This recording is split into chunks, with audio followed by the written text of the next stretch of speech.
Pesta miras kembali memakan korban di Tabanan dari 5 orang yang mengkonsumsi minuman keras di Banjar, Tegal, Desa Kukuh, Kecamatan Marga, Kabupaten Tabanan.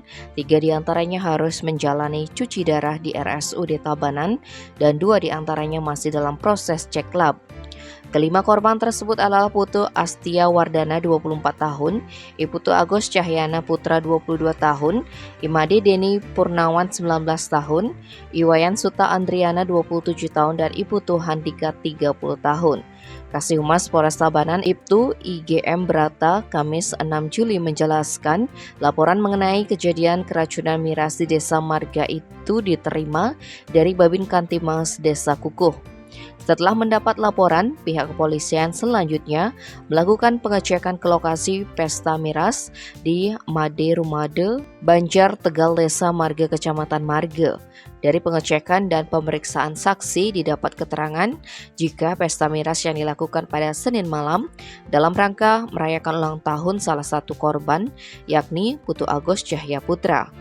Saat pesta miras tersebut, kelima korban disebutkan Brata mengkonsumsi minuman keras jenis Sivas Regal sebanyak 3 botol dicampur Coca-Cola. Miras yang dikonsumsi tersebut dari keterangan korban dibeli dari seseorang atas nama Kadek Balok asal Banjar Dukuh Tabanan dengan harga Rp275.000.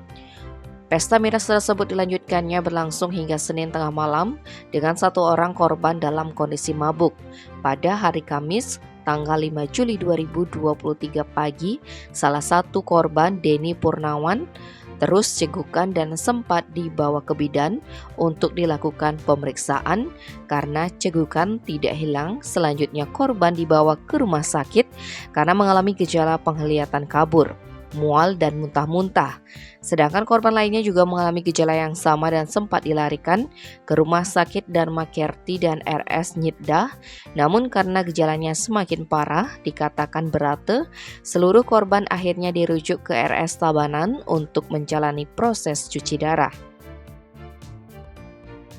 Tim Pali Express melaporkan.